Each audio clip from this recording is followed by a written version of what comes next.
ഇന്ത്യയിൽ കലാപമുണ്ടാക്കാൻ പാക് ചാരസംഘടനയായ ISIയും ചില മറ്റ് വിദേശ ശക്തികളുടെ ചാരസംഘടനകളുമൊക്കെ കഴിഞ്ഞ കുറെ കാലങ്ങളായിട്ട് ശ്രമിക്കുന്നുണ്ട് എന്ന് ജിയോ പൊളിറ്റിക്സ് വളരെ ശ്രദ്ധയോടെ നിരീക്ഷിക്കുന്ന ഏതൊരാൾക്കും മനസ്സിലാവുന്ന കാര്യങ്ങളാണ്. അത് ശരിവെക്കുന്ന കുറെ കാര്യങ്ങൾ ഇപ്പോൾ സംഭവിച്ചിരിക്കുകയാണ്.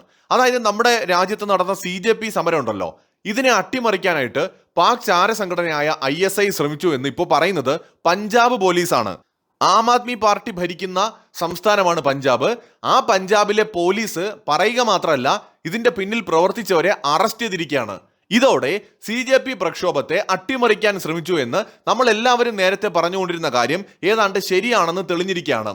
പാകിസ്ഥാന്റെ ഇന്റർ സർവീസ് ഇന്റലിജൻസ് പിന്തുണയോടെ പ്രവർത്തിച്ചിരുന്ന രണ്ട് അതിർത്തി കടന്നുള്ള ഭീകര ശൃംഖലകളെ അമൃതസർ കമ്മീഷണറേറ്റ് പോലീസും പഞ്ചാബ് പോലീസും ചേർന്ന് തകർത്തിരിക്കുകയാണ്. പഞ്ചാബ് അമൃതസർ കമ്മീഷണറിന്റെ വെളിപ്പെടുത്തൽ അനുസരിച്ച് ഡൽഹിയിലെ ജന്തർ മന്ദറിൽ പാറ്റകൾ നടത്തിയ പ്രതിഷേധത്തെ അലങ്കോലപ്പെടുത്തുവാനായിട്ട് ഭീകര ബന്ധമുള്ള 9 അംഗ സംഘം ശ്രമിച്ചു എന്നാണ് ഇപ്പോൾ വ്യക്തമാകുന്നത്. പാക് ചാര സംഘടനയായിട്ടുള്ള ISIയുടെ നിർദ്ദേശപ്രകാരമാണ് ഈ സംഘം ജന്തർ മന്ദറിൽ എത്തിയത് എന്ന് പഞ്ചാബ് പോലീസ് വ്യക്തമാക്കുന്നുണ്ട്. അറസ്റ്റിലായവരില് 5 പേര് മുതിർന്നവരും 4 പേര് പ്രായപൂർത്തിയാകാത്തവരുമാണ്. ഈ സംഘത്തെ വിശദമായി ചോദ്യം ചെയ്തതിൽ നിന്നാണ് അതീവ ഗൗരവമുള്ള വിഷയങ്ങൾ പോലീസിന് മനസ്സിലാക്കാൻ കഴിഞ്ഞത്. 9 അംഗ സംഘത്തിലെ 8 പേർ ഡൽഹിയിലെ ജന്തർ മന്ദറിൽ എത്തുകയുണ്ടായി. അവിടെ പ്രതിഷേധം അലങ്കോലപ്പെടുത്താനും പെട്രോൾ ബോംബുകൾ അടക്കം എറിഞ്ഞുകൊണ്ട് ഭീതി സൃഷ്ടിച്ച് സമരത്തെ അട്ടിമറിക്കാനും ശ്രമിച്ചിരുന്നുവെന്നാണ് മനസ്സിലാക്കാൻ കഴിയുന്നത്. അതോടൊപ്പം തന്നെ ഉത്തർപ്രദേശിൽ നിന്നുള്ള ISI ബന്ധമുള്ള ഒരാളാണ് ഇവർക്ക് ആവശ്യമായ സഹായങ്ങൾ നൽകിയത് എന്ന് പോലീസ് കണ്ടെത്തിയിട്ടുണ്ട്. ജന്തർ മന്ദറിൽ എത്തിയെങ്കിലും ഇവർ ലക്ഷ്യമിട്ട തരത്തിലുള്ള ആക്രമണങ്ങൾ അവിടെ നടത്തുവാൻ ഇവർക്ക് കഴിഞ്ഞില്ല. തുടർന്ന് ഇവർ അവിടെ നിന്ന് പഞ്ചാബിലേക്ക് തന്നെ പോകുന്നു. പഞ്ചാബ് പോലീസിന്റെ ജാഗ്രതയെ തുടർന്നാണ് ഈ നടത്തിയ തെരച്ചിലില് ഈ സംഘം പിടിയിലാവുന്നത്. സംഭവവുമായി ബന്ധപ്പെട്ട് പഞ്ചാബ് പോലീസ് വളരെ വിശദമായിട്ടുള്ള അന്വേഷണം ഇപ്പോൾ ആരംഭിച്ചിട്ടുണ്ട്. ശരിക്കും ഇന്ത്യയിൽ ആഭ്യന്തര കലാപം ഉണ്ടാക്കുക, സംഘർഷം ഉണ്ടാക്കുക എന്നതൊക്കെയായിരുന്നു ഇവരുടെ ലക്ഷ്യം. ഇതിൽ ഏറ്റവും ഗൗരവമുള്ള വിഷയം എന്താണെന്ന് വെച്ചാൽ, വിദേശത്തുള്ള വിശേഷിച്ച് പാകിസ്ഥാൻ ചാരസംഘടന നേരിട്ട് തന്നെയാണ് ഇവർക്ക് നിർദ്ദേശങ്ങളും ആയുധങ്ങളും നൽകിയിരുന്നത് എന്നതാണ്. പഞ്ചാബ് പോലീസിന്റെ കൃത്യമായ രഹസ്യ വിവരങ്ങളുടെ അന്വേഷണത്തിലാണ് ഈ കാര്യങ്ങൾ കണ്ടെത്താനായിട്ട് കഴിഞ്ഞത്. അറസ്റ്റിലായ പ്രതികളില് സുഖ്മാൻ സിംഗ് എന്ന് പറയുന്ന ഒരു 19-കാരൻ, സുഖ്ദേവ് സിംഗ് എന്ന് പറയുന്ന ഒരു 30-കാരൻ, സാഹിൽ എന്ന് പറയുന്ന ഒരു 20 വയസ്സുകാരൻ, വൻഷ് കുമാർ എന്ന് പറയുന്ന ഒരു 19 വയസ്സുകാരൻ, ഹർമാൻ സിംഗ് എന്ന് പറയുന്ന ഒരു 24 വയസ്സുകാരൻ, ഇവരെല്ലാം ഉൾപ്പെടുന്നുണ്ട്. അപ്പൊ ഇത് വളരെ ഗൗരവമുള്ള വിഷയമാണ്.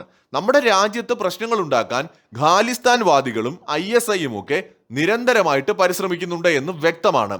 വിദേശ ISI ഹാൻഡിലർമാരുടെ നേരിട്ടുള്ള നിർദ്ദേശം അനുസരിച്ച് ഇവർ പ്രവർത്തിക്കുന്നു എന്ന് പറയുമ്പോൾ കാര്യം അത്ര നിസ്സാരമായി കാണാൻ കഴിയില്ല. ഇവരെ അറസ്റ്റ് ചെയ്തതുമായി ബന്ധപ്പെട്ട് കൂടുതൽ ആയുധങ്ങളും പിടിച്ചെടുത്തിട്ടുണ്ട്. ഇവരുടെ കയ്യിൽ നിന്ന് നാടൻ പിസ്റ്റളുകൾ പിടിച്ചെടുത്തിട്ടുണ്ട്. വെടിയുണ്ടകളും കിട്ടിയിട്ടുണ്ട്.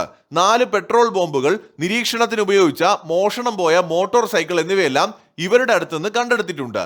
തന്ത്രപ്രധാനമായ റെയിൽവേ ട്രാക്കുകൾ നിരീക്ഷിക്കുന്നതിനും ആയുധങ്ങൾ ശേഖരിക്കുന്നതിനും മറ്റ് സഹായങ്ങൾ ഏകോപിപ്പിക്കുന്നതിനുമായിട്ട് ISI ഹാൻഡിലർമാർ പ്രാദേശിക യുവാക്കളെ ഉപയോഗിക്കുന്നു എന്നതാണ് പ്രാഥമിക അന്വേഷണത്തിൽ പോലീസ് ഉദ്യോഗസ്ഥർ കണ്ടെത്തിയത്. അമൃതസർ സെൻട്രൽ ജയിലിൽ കഴിയുന്ന കൂട്ടാളികൾ മൊബൈൽ പേയ്മെന്റ് ആപ്പുകൾ വഴി നടത്തിയ സാമ്പത്തിക ഇടപാടുകളും അന്വേഷണത്തിൽ വ്യക്തമായിട്ടുണ്ട്. പാറ്റകൾ നടത്തിയ പ്രക്ഷോഭം തന്നെ പൂർണ്ണമായിട്ടും നമുക്ക് അതിന്റെ പുറകിലെ കാരണങ്ങൾ ഇപ്പോഴും മനസ്സിലായിട്ടില്ല. കാരണം ഈ ഒരു പ്രക്ഷോഭം നടത്തിയത് നീറ്റ് പരീക്ഷ എഴുതിയ വിദ്യാർത്ഥികളല്ല. ഇതിന്റെ നേതൃത്വത്തിൽ നിന്ന് അഭിജിത്ത് ആണെങ്കിലും സൗരവ് ആണെങ്കിലും ഇവരാരും തന്നെ നീറ്റ് പരീക്ഷ എഴുതിയവരായിരുന്നില്ല. സോ ഇവരുടെ ഉദ്ദേശശുദ്ധി ഇപ്പോഴും ഒരു വലിയ ചോദ്യചിഹ്നമായിട്ട് നിൽക്കുന്നുണ്ട്. ഗവൺമെന്റ് ഉചിതമായ സമയത്ത് ഇവർ മുന്നോട്ട് വെച്ച ആവശ്യങ്ങൾ അംഗീകരിച്ചത് കൊണ്ടാണ് കൂടുതൽ കലാപങ്ങൾ ഉണ്ടാക്കാതെ ഇവര് സമരം അവസാനിപ്പിച്ചത്. അവരുടെ മുന്നിൽ മറ്റു വഴികളില്ല. ജെന്യുവിൻ വിദ്യാർത്ഥികൾ പിന്നീട് അവരെ സപ്പോർട്ട് ചെയ്യില്ല എന്ന് ഉറപ്പായി. മറിച്ച് ഗവൺമെന്റ് ഇങ്ങനെ ഒരു തീരുമാനം എടുത്തതിന്റെ പുറകില് ഒരുപാട് വിഷയങ്ങൾ ഗവൺമെന്റിന്റെ മുന്നിൽ ഉണ്ടായിരുന്നിരിക്കണം. നമ്മൾ ആ സമയത്ത് തന്നെ പറഞ്ഞു. കാരണം നമ്മുടെ രാജ്യത്ത് പ്രശ്നങ്ങൾ ഉണ്ടാക്കാൻ വിദേശ ശക്തികൾ ശ്രമിക്കും. പാകിസ്ഥാൻ 4ആയിട്ട് പിളരാൻ പോവാണ്. സോ അതുകൊണ്ട് ഇത് മറച്ചു വയ്ക്കാൻ വേണ്ടി, അല്ലെങ്കിൽ അതിനോടുള്ള ഒരു പ്രതികാര ബുദ്ധിയോട് കൂടിയിട്ട് ഇന്ത്യയിലും പ്രശ്നങ്ങൾ ഉണ്ടാക്കാൻ അവർ ശ്രമിക്കും. പാക് ചാര സംഘടനയുടെ ജോലി തന്നെ ഇന്ത്യയിൽ കുഴപ്പങ്ങൾ ഉണ്ടാക്കുക എന്നുള്ളതാണ്. അവരെ സപ്പോർട്ട് ചെയ്തുകൊണ്ട് ചില വളരെ ശക്തമായ രാജ്യങ്ങളുടെ ഇന്റലിജൻസ് ഏജൻസികളും ഉണ്ട് എന്നത് നമുക്ക് നിഷേധിക്കാൻ കഴിയില്ല. ജെൻസി കലാപം ഉണ്ടാക്കുക, റെജീം ചേഞ്ച് ഉണ്ടാക്കുക, ഇതൊക്കെ അവരുടെ ഉദ്ദേശമാണ്. എങ്ങനെയെങ്കിലും മോദി ഭരണകൂടത്തെ താഴെ ഇറക്കണം, ഇവർക്ക് സപ്പോർട്ട് കിട്ടുന്ന ഒരു ഭരണകൂടം അധികാരത്തിൽ വരണം, ഇതൊക്കെയാണ് അവർ ഉദ്ദേശിക്കുന്നത്. സോ അതുകൊണ്ട് ഇവർ ഏത് കളികളും കളിക്കും. കർഷക സമരത്തിൽ നമ്മൾ കണ്ടതാണ്. സ്വാഭാവികമായി തുടങ്ങിയ ഒരു സമരത്തെ അട്ടിമറിയിലേക്ക് നയിച്ചത്. കാര്യങ്ങൾ മനസ്സിലാക്കാൻ പ്രാപ്തിയില്ലാത്ത ഒരു സമൂഹവും നമ്മുടെ നാട്ടിലുണ്ട്. ഇന്ത്യക്കാരെന്ന് പറയുമ്പോൾ 145 കോടിയും നല്ല നോളജുള്ള ബുദ്ധിയുള്ള മനുഷ്യരാണെന്നൊന്നും നമുക്ക് പറയാൻ പറ്റില്ലല്ലോ. ഇതിനകത്ത് കാര്യങ്ങളുടെ ഗൗരവം മനസ്സിലാക്കാൻ കഴിയാത്ത, കാള പെറ്റെന്ന് കേൾക്കുന്നതിന് മുന്നേ കയറെടുക്കുന്ന തരം ആൾക്കാരുമുണ്ട്. അവർക്കൊന്നും പറഞ്ഞു മനസ്സിലാക്കി കൊടുക്കാൻ പറ്റില്ല നമുക്ക്. എന്താണ് ഈ ലോകത്ത് നടക്കുന്നത്, റെജീം ചേഞ്ച് എങ്ങനെയാണ് ഉണ്ടാക്കുന്നത്, ആരാണ് ഇതിന്റെ പിന്നിൽ പ്രവർത്തിക്കുന്നത്, അങ്ങനെ സംഭവിച്ചാൽ നമ്മളും അടുത്ത തലമുറയടക്കം നേരിടാൻ പോകുന്ന പ്രശ്നങ്ങൾ എന്തൊക്കെയാണ്, നമുക്കൊരു സ്വതന്ത്ര പരമാധികാര രാജ്യമായി നിൽക്കേണ്ടതിന്റെ ആവശ്യകത എന്താണ്, ഇതിനെക്കുറിച്ചൊന്നും ഇവർക്ക് ആർക്കും അറിയില്ല. അപ്പോഴത്തെ കാര്യം നടക്കണമെന്ന് മാത്രമേ ഉള്ളൂ. അങ്ങനെ കുറെ ആൾക്കാരും ഇവിടെ ഉണ്ട്. ഈ 145 കോടി ജനങ്ങളിൽ നല്ല ബുദ്ധിയും ബോധമുള്ള മനുഷ്യരും ഉണ്ട്, തീരെ അതൊന്നും ഇല്ലാത്തവരും ഉണ്ട്. അപ്പൊ അതുകൊണ്ട് കുറെ ആൾക്കാരെ ഇളക്കി വിടാൻ എളുപ്പമാണ്, ആൾക്കാരെ പറഞ്ഞ് തെറ്റിദ്ധരിപ്പിക്കാൻ എളുപ്പമാണ്. ഈ കടന്നൽ കൂടി നിന്ന് കടന്നലുകൾ ഇളകി വരുന്നത് പോലെ ഇവർ ഇളകി വരും. സോ ഇവരെ പറഞ്ഞ് മനസ്സിലാക്കാനും പറ്റില്ല. അപ്പോ ഉത്തരവാദിത്തമുള്ള ഒരു ഭരണകൂടത്തെ സംബന്ധിച്ചിടത്തോളം എല്ലാത്തരം മനുഷ്യരെയും മനസ്സിലാക്കി വേണമല്ലോ തീരുമാനമെടുക്കാൻ. അപ്പൊ അങ്ങനെ ഇറങ്ങി വന്ന കുറെ ആളുകൾ, കർഷക സമരത്തിന്റെ കാരണം നമുക്കറിയാം.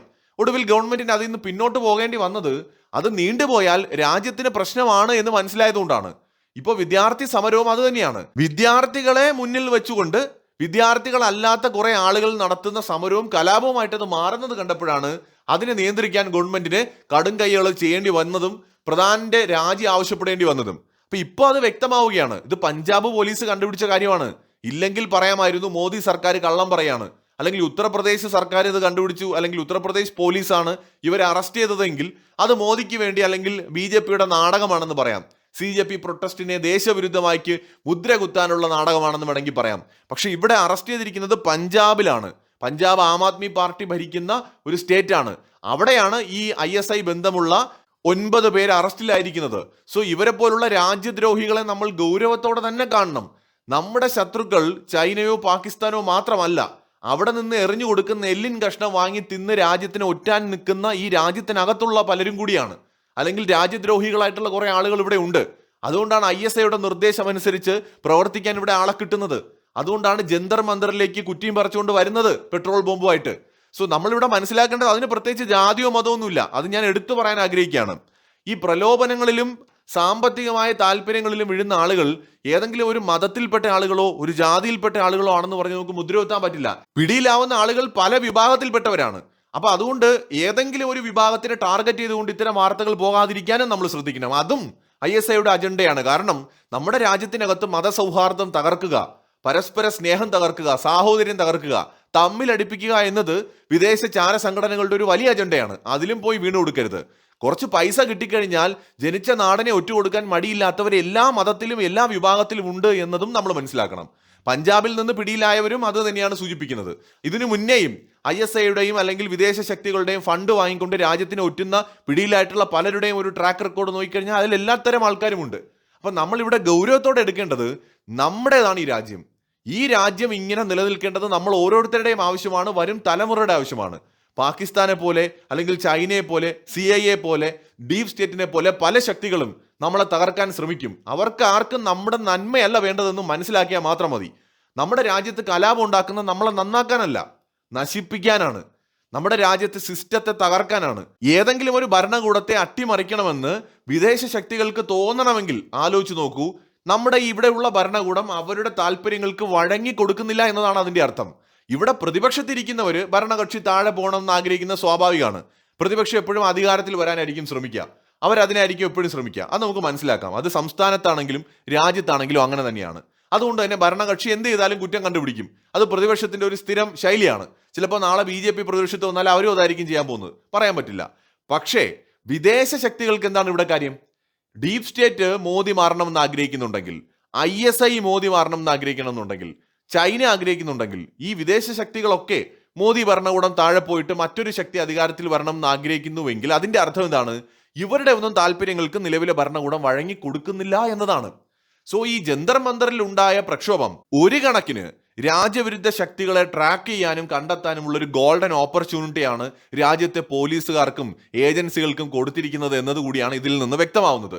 വിദേശ ശക്തികൾക്ക് വേണ്ടി പ്രവർത്തിക്കുന്ന സകല എണ്ണത്തിനെയും തൂക്കാൻ ഇത് അവരെ സഹായിക്കും. മാത്രമല്ല CJP പ്രതിഷേധം എന്നുള്ളതല്ല, ഏത് പ്രതിഷേധം നമ്മുടെ രാജ്യത്തുണ്ടായാലും അതിനെ ആളിക്കത്തിച്ച് ഇവിടെ കലാപം ഉണ്ടാക്കാൻ കണ്ണിൽ എണ്ണ ഒഴിച്ച് ചില ശക്തികൾ ഉണ്ട് എന്ന വസ്തുത സമരം ചെയ്യാൻ പോകുന്നവരും അല്ലാതെ അതിനെ പിന്തുണയ്ക്കുന്നവരും ഒക്കെ അറിഞ്ഞു വെക്കുന്നത് നല്ലതാണ്. സമരങ്ങൾ ഒരു ജനാധിപത്യ രാജ്യത്ത് നല്ലതാണ്. പക്ഷെ ആ സമരം ഏതുവരെ ആകാം എന്ന് കൂടി ആലോചിക്കണം. ആ സമരം അട്ടിമറിയിലേക്ക് പോകാതെ സമാധാനപരമായി കൊണ്ടുപോകാനും ശ്രമിക്കണം. വിദേശ ശക്തികൾ എന്തിനും ഇടപെടാൻ തയ്യാറായിട്ടിരിക്കുകയാണ്. അവർക്ക് നമ്മുടെ രാജ്യത്തിന്റെ കാര്യങ്ങളിൽ വലിയ താല്പര്യമുണ്ട്.